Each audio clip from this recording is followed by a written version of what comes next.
Man, oh man, here we go again. It's me and Theo back with some second channel action for you guys. Now guys, for this go around, I'm having to take it easy. As y'all know, over the years, I've shared too much information with y'all, like the fact about every 6 months I get 10 testosterone pellets stuck in my butt cheek. Every time I say that, it never fails. Someone's like, why don't you do the shots? Why don't you do the cream? I do this, I do the pellets is what I do. I forgot I asked for other suggestions. I'm just playing, guys. Y'all do whatever you want. I like the pellets. The pellets are natural. The shots are synthetic, okay? I'm more of a conventional instead of a synthetic type of guy. I got my pellets yesterday, which means I'm allergic to all the adhesives, so they put stitches in my butt, and I'm on light duty. Not a lot of getting up and down, picking up heavy stuff, and as you're building a Lodestar or an Old Roy, you're doing a lot of getting up and down and lifting heavy stuff. So, for this second channel video, I have compiled a list. Something like this has actually been a very heavily requested videos over the years. It's people wanting tool suggestions, whether they're getting started or they've been started. And I think this list is obviously open to interpretation of your specific situation. And then maybe your qualification of the tools you're using. And hopefully I can integrate and explain some of that as we go. Oh, hey class, before we go further, how about I elaborate what I'm feeling right now, or what happened yesterday? See, they usually just put a little about 3/4 inch cut on my butt, and then they shove these pellets in there. I guess she put it in the same place as last time, so there's this stuff called scar tissue.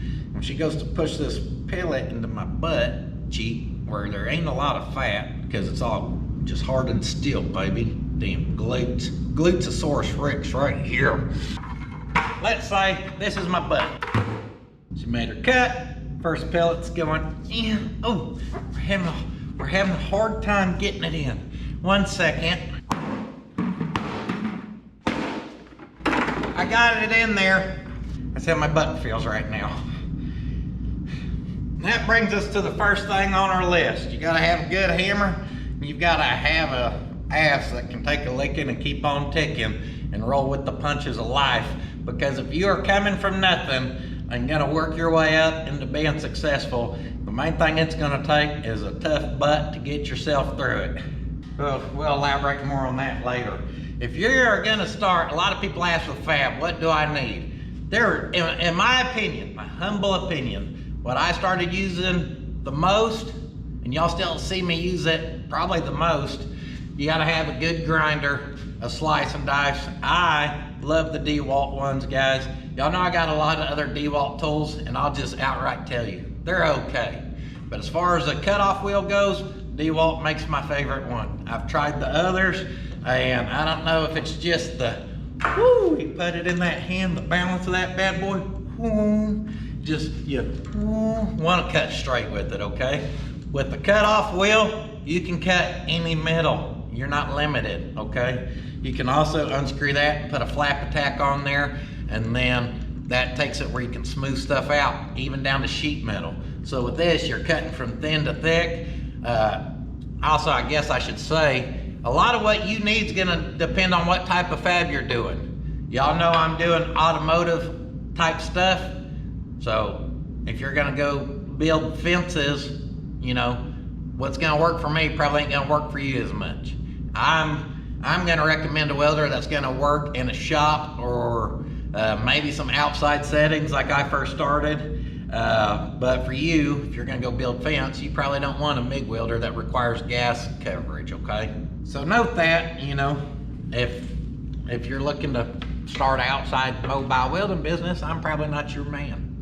And I will say the beginning, these first recommendations are more accurate, I feel. And then as we go on, again, as you start to build your collection of tools, that's open for interpretation of your life and your jobs that require maybe you finally go purchase a different tool.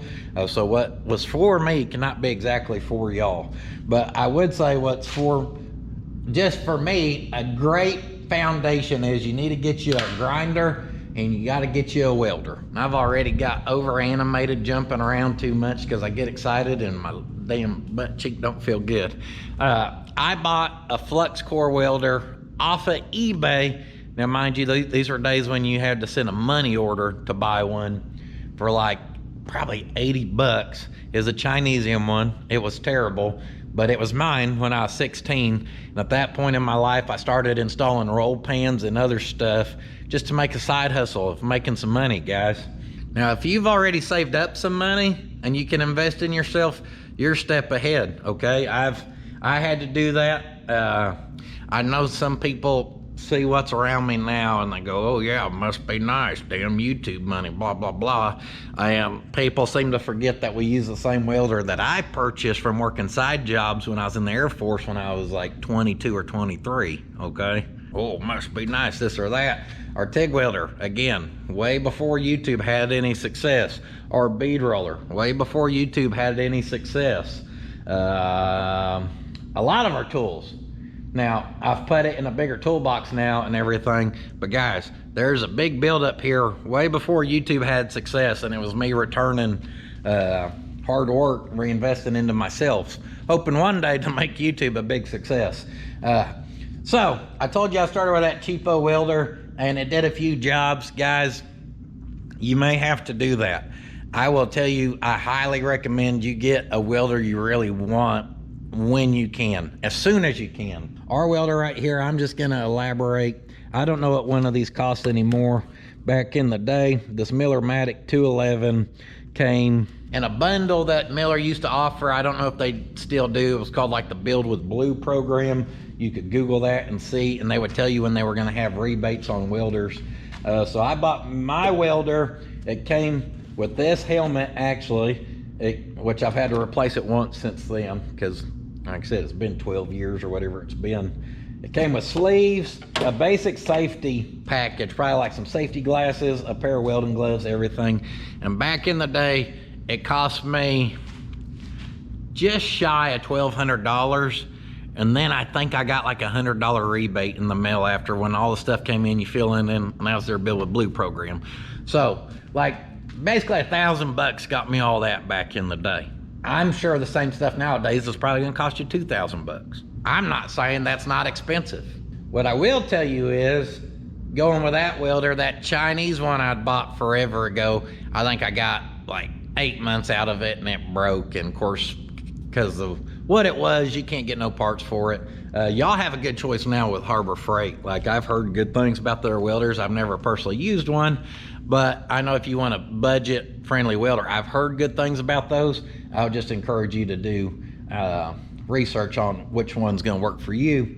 For me, what I was gonna say is, the amount of maintenance I've done to this is pretty minimal. At one point, I did put a bigger ground on it, and I did that fairly quick. And it was just because I had the welding lead, and the welding or the ground that had come on this was really small. And other than that, the liner went bad in here, so you've got a liner, and when your liner goes bad, if you get where you've kinked it and you put a little kink in there, then it has a hard time pushing your wire through, and it'll affect how you weld.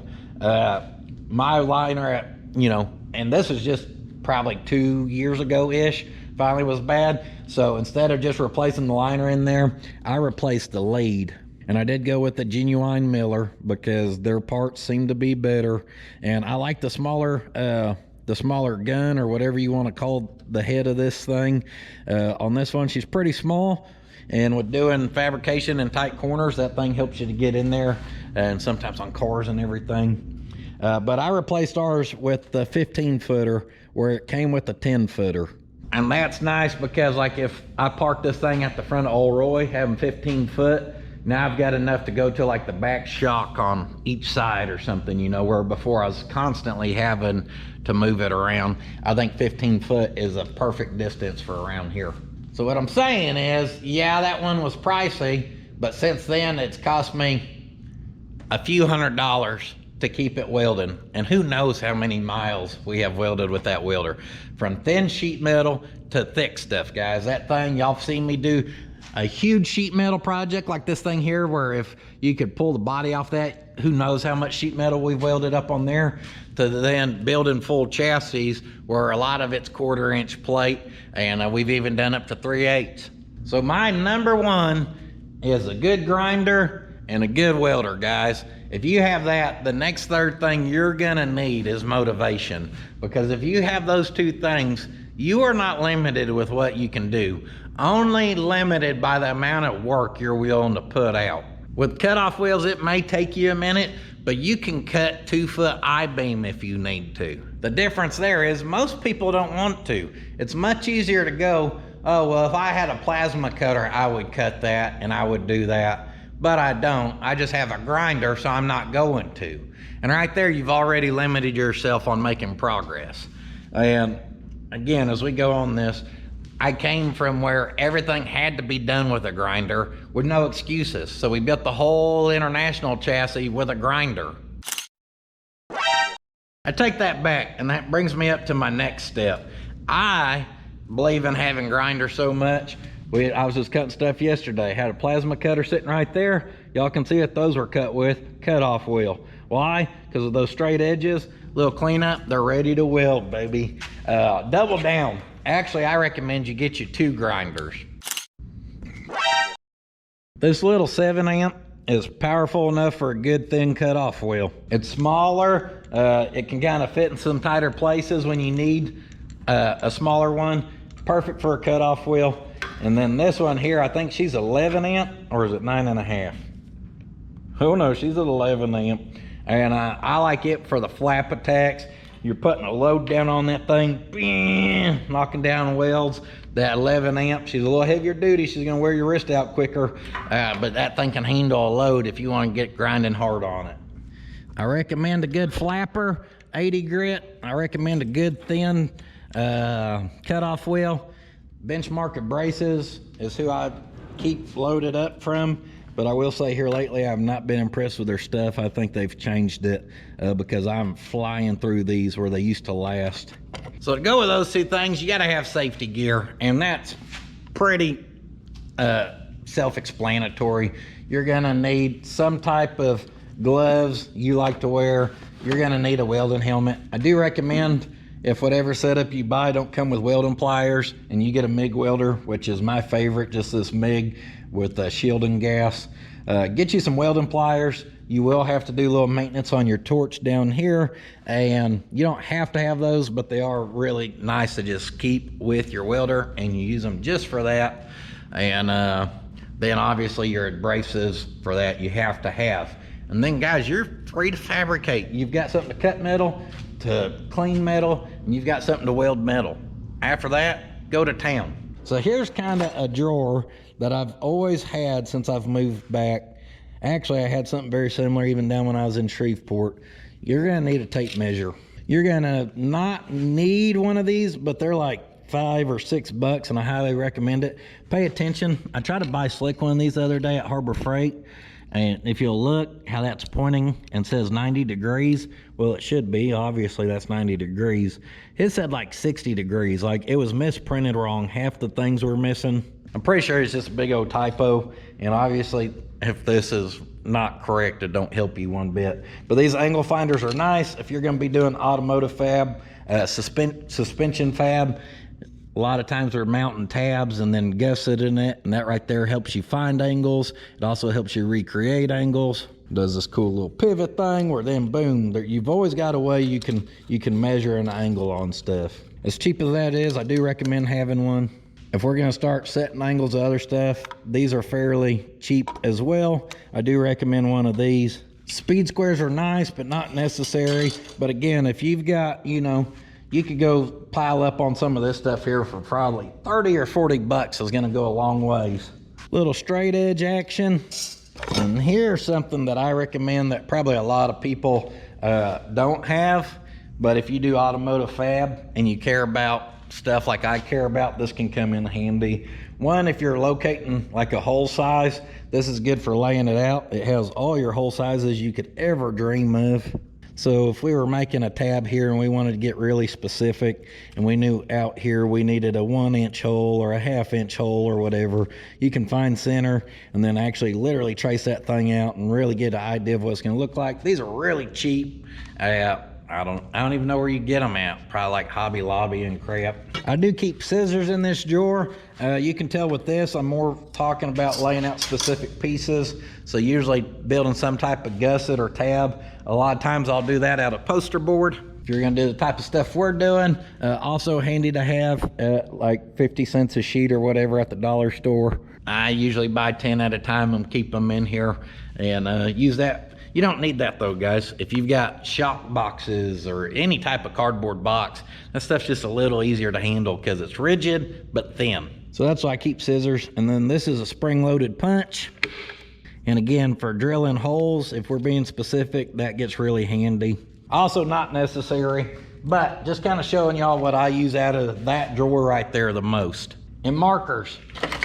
Markers, I really like these Milwaukee ones. These things are expensive. Now, I ain't bought one in a long time, but the cheapest way to get them per quantity that I found was buying them off Amazon and one of these things. And y'all can see I still have some new ones.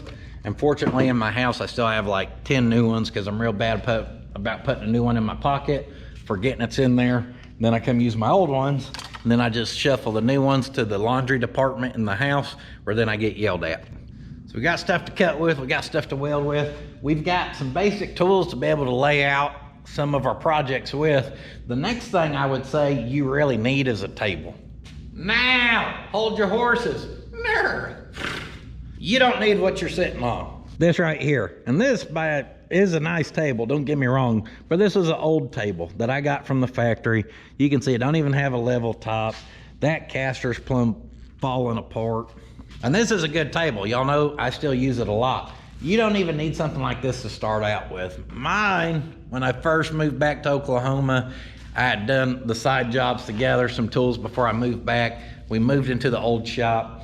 I think I bought a Cobalt like roll around box with a shut top, and it had 2 flip up sides, and I bought it off like a guy's in the Air Force with for like 50 bucks or something. It's real thin sheet metal, not meant to do heavy fab on, but it's what I had and it's what I used. It had slide out drawers. I kept that type of stuff right in there, boom, boom, boom. I think I had some of my extra cutoff wheels in the drawer below that, and it's what I had, so it's what I used, and it is what we built a lot of the frame pieces for the 64 International off of.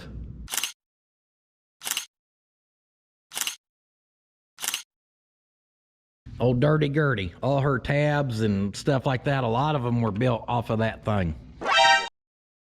Just get you something where you're not having to bend down on the ground. It don't have to be anything overly fancy.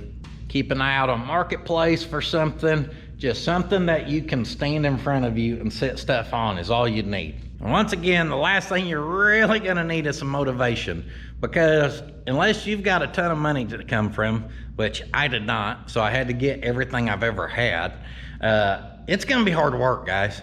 And it's very hard to get up after working 12-hour shifts and want to get up at 6 o'clock in the morning to get out in your shop to start doing stuff the hard way when you go, well, there's easier ways to do this if I could ever get that easy way. Well, to get the easy way, you're probably gonna have to go the hard way unless you're really good at like winning lotteries or stuff like that. I was never a gambler. I worked too hard for money to then gamble it away on a risk. So I just got up, worked hard, made extra money, and then reinvested it. So that kind of covers basic of fab, and I think that's like the most important one for the people asking about fab. That right there is going to go so far for you. And then after that, you have so much room for improvement. I want to talk too because people ask about mechanics. Like, hey, if I'm going to start doing stuff, what's the basics I need? When I'm telling y'all I was in the Air Force doing engine swaps in the dorm parking lot where I was not supposed to be doing engine swaps, and I literally had a toolbox that was probably about 18 inches by like 10 inches by 10, like one of the basic ones you see someone carrying into the factory to go to work. I was literally working out of that. It was literally just wide enough to be able to put this socket set in there. My dad gave me this socket set when I was 16, and one of the best things he's ever given me. I have used this thing on every build since then. The socket set means a ton to me. I did this last year, this adapter broke, so I finally had to just replace it, which kind of sucked, but you know, it also broke from all the use. So I would say a good socket set helped me over the years, whether I realized it or not. And then I'm sure I had a 3/8 ratchet and a 1/2 inch ratchet to go with that. I had a very basic wrench set. And when I say that, I don't mean like a set like that. I'm talking about probably a set like this, but they weren't ratcheting. Just your basic sizes. And a lot of that'll depend on what you're working on, guys. If you're gonna work on stuff with a bunch of large nuts, then obviously something like that's not gonna work for you. For me, I was working on a lot of old school Chevy stuff at the time. So 3/8 to 3/4 goes a long way. And then up past that, you know, we got the Pot County Speed Wrench. Boom, you keep one of them. I always seem to have at least one pair of locking pliers. These things save your butt a lot. And I know I had this one pair of pliers forever. You can pinch stuff with this like clamps. It has a little cutters. So you're like, oh, you can cut stuff. No, these were my wire strippers too. These were everything. And I think I actually used to have a pipe wrench in there too. I can't remember times I used that a whole lot, but guys, very minimal tools was needed. You need a couple screwdrivers. I probably had like 2 flatheads, 2 Phillips. I had a hammer, but like y'all still see me use today, it wasn't a good hammer. I think in my toolbox I kept a claw hammer because it's what I had. And with that toolbox, any of my spare parts got kept in that toolbox, random bolts and nuts. So it's not like that thing was just loaded down with tools, guys. It was very minimal. And like I said, I pulled the transmission out of that truck and had it rebuilt. I did engine swaps in that truck.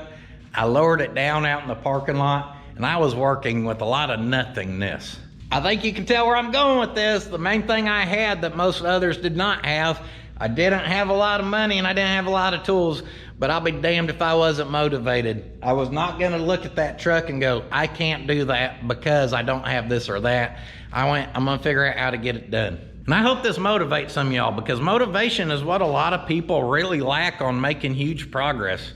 I get it though. It's hard sometimes to get motivated.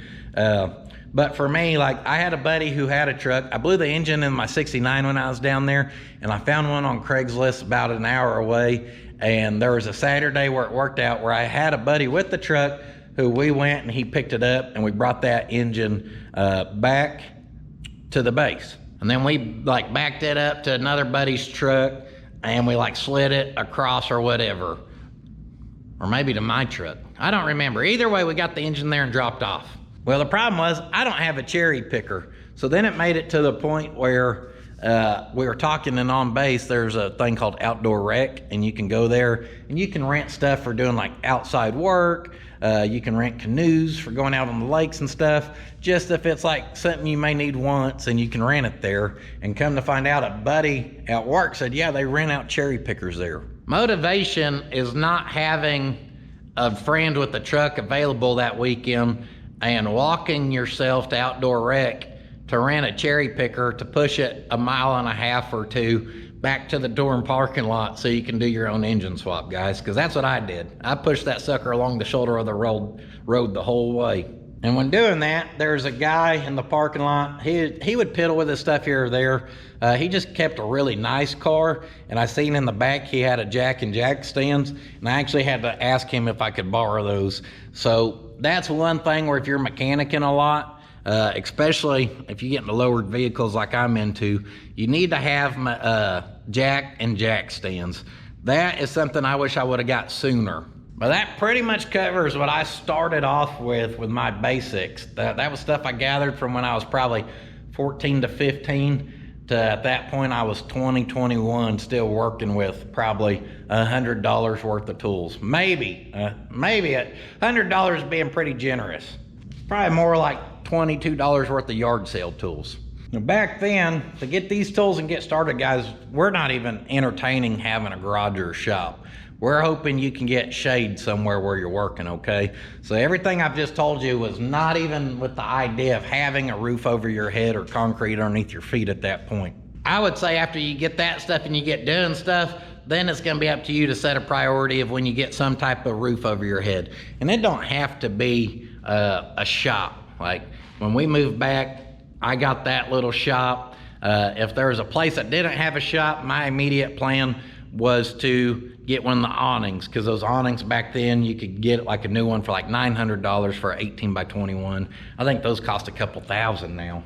But I do see them on time from Marketplace around here, anyhow, like $700-800. You got to come take it down and move it. That just gets you some type of roof over your head. And that's all type of upgrades after you've been doing the other stuff, in my opinion, okay? Gotta get your feet wet to see if you're even gonna use that thing. See if you even really, I don't know, I really want to be working towards getting a shop, because this crap sucks. Now we're gonna go to kind of the mid-level on stuff that I wish I would have maybe added sooner, or I think you have to have, and we'll touch fab and then mechanic again. And again, a lot of this is gonna be depending on you and what you're doing, whether it's personal, whether it's a job that's paying. Hey, I know doing this, I'm making money. I'm gonna take some of that money and invest it into this because it's gonna speed it up, you know.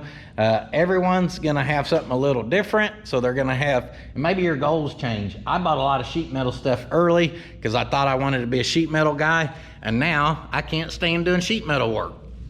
Things change. Fab tools, next level. I would even put this with the basic if you can get you air at first. If you're worried about having nice looking stuff, this set right here, I got off Amazon. It's Onks. I've had it for like a decade now. And getting you a little Rolox set up with those sanding discs and a carbide. I think I've told y'all a lot recently how much I use this carbide. $100-something bucks. Comes with carbides, and those carbides last. Man, have I done a lot of metal with those, and they just keep on eating. They're hungry, okay? You feed them, they'll eat. You need air to run those though. So I know some of y'all thinking, well, hell, I can't afford an 80-gallon. We ran my original shop off that 20-gallon compressor my dad got for 20 bucks right there. And that SOB did a good job. It could actually keep up with those air tools. I worked off of that thing full time for a couple, probably actually close to 3 years, I think. And then when we moved out here, because I didn't have my big compressor hooked up yet, we worked off of it out here for probably 6 months. At that point, you're kind of upgrading. During the time of fabbing, I think you keep an eye out for a better table. And you finally do try to get you something like this, something a little heavier top you can hammer on, a little more working room. Maybe you put your advice on there. I'm fortunate, and part of growing can also be your networking, guys. Where I worked was industrial maintenance, and they're revamping, so stuff like this to them becomes scrap. I got that table by itself, and then I got that vise by itself, and then I put it together. That right there was free $99. Now, after cutting all those pieces by hand all the years with the cutoff wheel, I had a family send out this Evolution chop saw that's specific for doing metal. And here in the recent, I've cut so much metal with that. It is such a time saver. It is pricey at around 500 bucks, guys. But I would say now, like if I was to do it again before I bought some of the other equipment I bought, I would invest it in one of them. It gets used a lot. It saves a lot of time, and it's way more beneficial than me having a bead roller.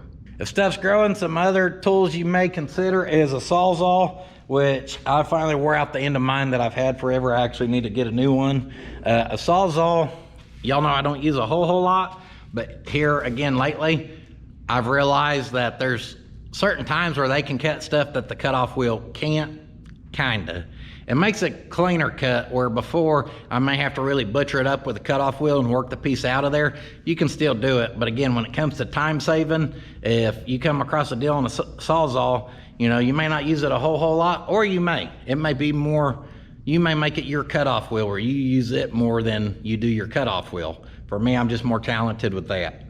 If you're gonna do some nice metal finishing, a DA here with some 80 grit goes a long ways. That kind of depends on the type of metal work you're doing. This is also one of those ones where you don't have to have it, but every once in a while you'll get it in a tight spot and it'll save your butt. And that's what I'm saying. It'll just depend on what you get into. You may be like, oh man, I don't have a good tool for this, you know, but a $40 Harbor Freight run is gonna save my butt in this situation. And now that tool is added to your inventory out of necessity. And then at your kind of what I'm gonna say, like the mid-level you're going, you may want to entertain adding a torch or a plasma cutter to your arsenal. For me, I use the plasma cutter more. It's easier to make cleaner cuts, and with the type of fab I do, it gets used a lot. The torch, however, can do things that the plasma can't do. It can cut plate and everything else. You can also use it to heat up stuff if you've got like stuck nuts or bolts or whatever, and you can lob through a lot thicker stuff. I just cut up those like 1.25" or whatever they were CV axles with that thing, and it would have been a pain in the butt to cut it with that thing. I like that Hypertherm plasma cutter. It's the PowerMax 45. And that for me was just over the period. When I decided I needed one, I literally kept an eye out on Facebook Marketplace for over, like probably right at a year. And I found the smaller version, like a PowerMax 35 for like $700. And I finally bought it, and it wasn't the one I wanted, but it was a good deal at the time. And then it was like new, brand new. And then like a week later, that one popped up for like $1,000. So I think I sold the PowerMax 35 to Randy, got my money back out of that, and then spent an extra $200 or $300 and got the one I really wanted. And it's been good since. You got a little maintenance to do on them on the tips and stuff, but that's expected.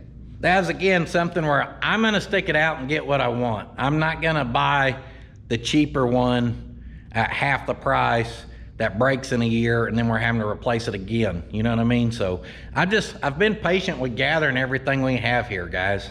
So then as far as your mechanic can go, I'm gonna say next level mechanic, you either get you a load of rock where you're not laying in the grass if you don't have concrete or anything. I've done a lot of mechanicing like that and it sucks. Rock's better than nothing. And then mechanicing, an extra set of jack stands. There's nothing worse than when you got the front up and now you need to get the back up a little bit, but you've only got 2 jack stands. So you gotta set the front down, go pick up the rear, do the back and forth. I've done that. It is not fun. So go get you 2 extra jack stands when those are on sale. Y'all know I still believe in jack stands. I keep them in that corner. I got a couple over here, and I even got some back in that corner. As far as our hand tools goes, your toolbox, which don't have to be anything like this, it can be the carry toolbox we're talking about, it starts to build up. Like when I was down there in Shreveport working on something, I remember it had a snap ring. I had to go buy these snap ring pliers. They're cheesy, they're terrible. The tips interchange to this side, and they are still to date the only snap ring pliers I own. But out of necessity, I had to buy some of those. Then you may get to a point where you got to buy you some side cutters finally. A lot of this will build up as you go. You'll get to the point where you need a pry bar or something, or maybe you finally get you a decent Harbor Freight Icon, tool set or screwdriver set. You'll probably end up with a drawer with scrapers or, maybe little picks and stuff. I will tell you, electronics wise, I recommend these little things if you can find a set of them. Carlisle, they got the stripper and the crimper built in the end. They can cut down there too, or down there. You get you a set of them and you don't need hardly anything else for doing your electronics on basic stuff. So I can't recommend a whole lot because, like I said, it's gonna depend on what job, what you need. The one thing I will recommend, I've been using this a lot lately, especially, y'all don't see it, but there's a slammed Lodestar sitting outside that door that's got a 12 valve and a 6-speed in it right now, and it's slammed on semi wheels, and a lot of that stuff has some bigger stuff. I found this socket set a couple years ago at, I think, the Northern Tool up in the city, and it's the Clutch brand, and it was like right at $200. And I know that's pricey until you go like price an 1.25 inch deep well impact socket by itself, and you realize this one socket could be like 20 bucks. And then you start looking at all these and you go, holy crap, that's a good deal. I have been using the fire out of this. I also like it's in a carrying case. Everything has a place, no getting mixed up in a drawer. If you get to the point where you're mechanicking and you can afford something like this, I would highly recommend it.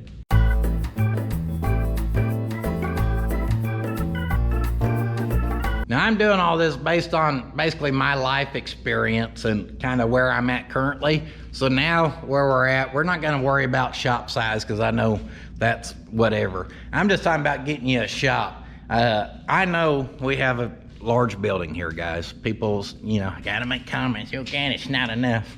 I think most people look past the fact that the the work that truly happens around here happens in this 30 by 60 right here. This is where 97% of the work at Puddin's Fab Shop happens, with probably like 0.2% being in anything that away, and then the rest being outside. And this is a storage room, so we're not really working in there. We just got crap stored in there. So at the point you finally buy you a place or build you a shop that's got a 30 by 50 or 30 by 60 or even just 30 by 40.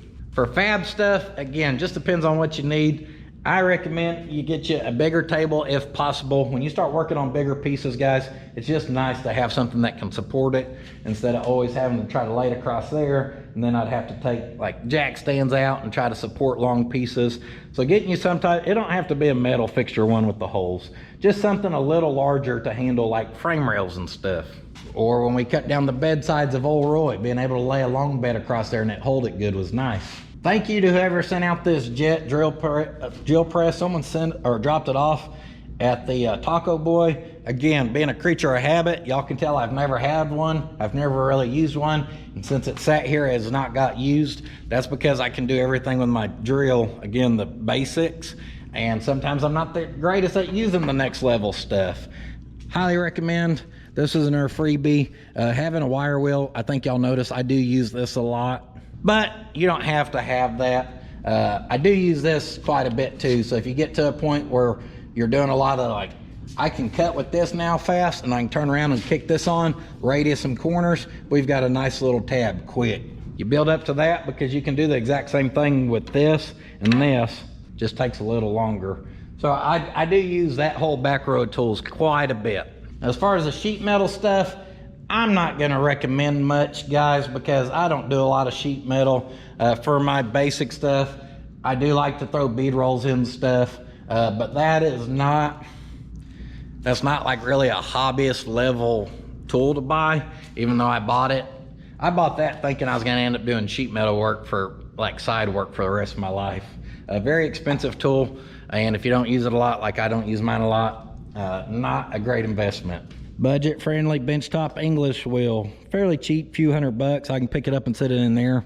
Again, I don't do a lot of sheet metal stuff, so not a great investment. Shrinker and stretcher. I will say if you're gonna do some basic sheet metal stuff, these are pretty affordable at the Harbor Freight. It won't come with a stand, but you can make it work. Or actually the Harbor Freight one may come with a stand. So for the fab, as the whatever you're doing grows, obviously the level of, you may need a lathe or a mill, which I don't have to have, but whatever you're doing may grow to the point where that helps you benefit. As far as mechanicking goes, then same thing. I know I bought this toolbox, and like when Pole Barn Garage and Buff was here, they were going through it. Half the drawers are empty, guys. I bought it knowing I would never outgrow it. I bought it hoping it'll be the last toolbox I ever buy for the rest of my life. So for the mechanicking, you can still do a lot with basic. I think at the point where you're at, whatever level, you get concrete and you get you a lift. A lift is a game changer. The lift is very nice to work off of for certain things.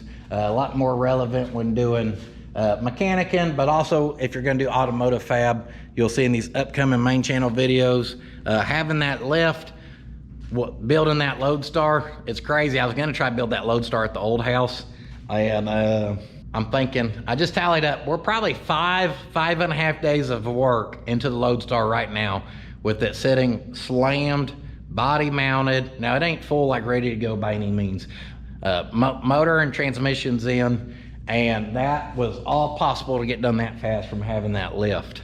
If we were still at the old house and I was gonna build A-frames and stuff to be able to lift the body like I thought, or like I would have had to because it couldn't fit in the old shop, to get to the point we're at right now, probably would have took a month, maybe a month and a half, and I've done it in 5 work days.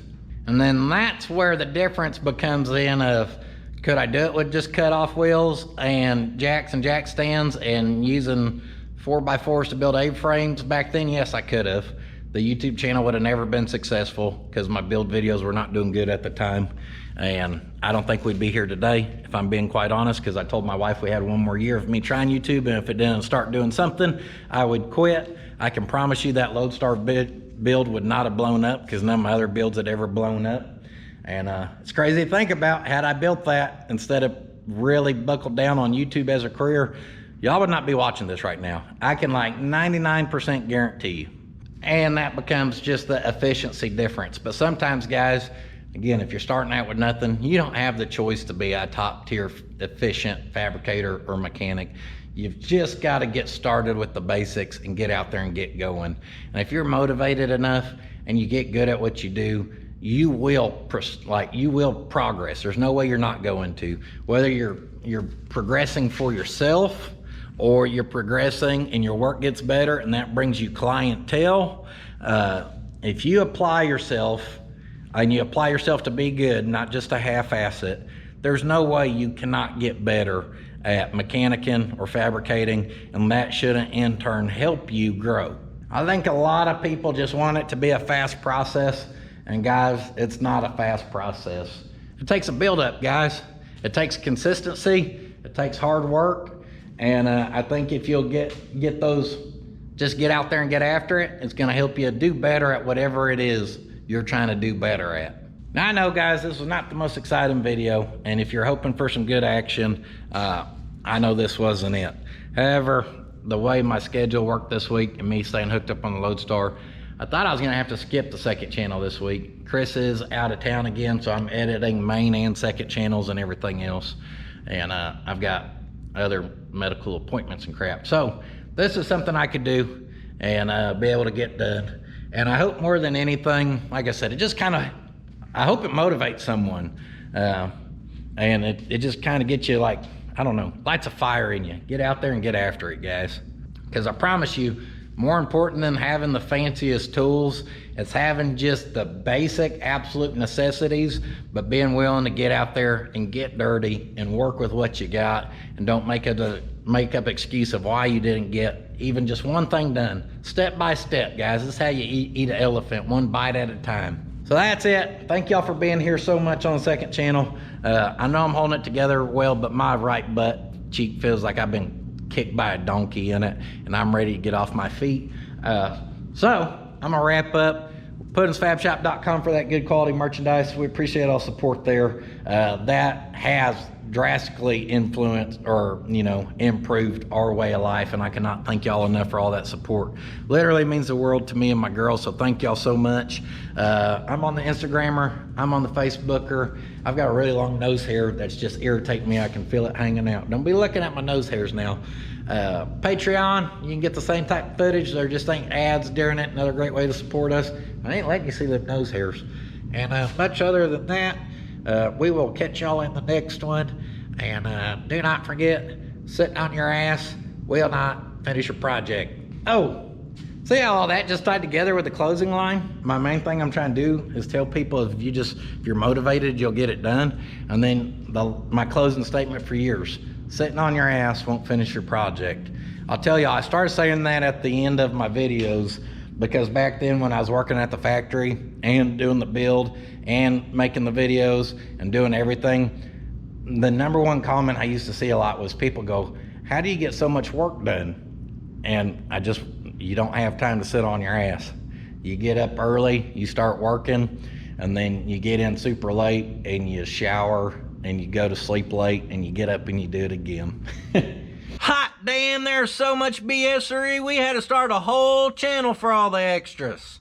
Be sure to go check out Puttin's Fab Shop if you ain't seen that baby yet. Come on!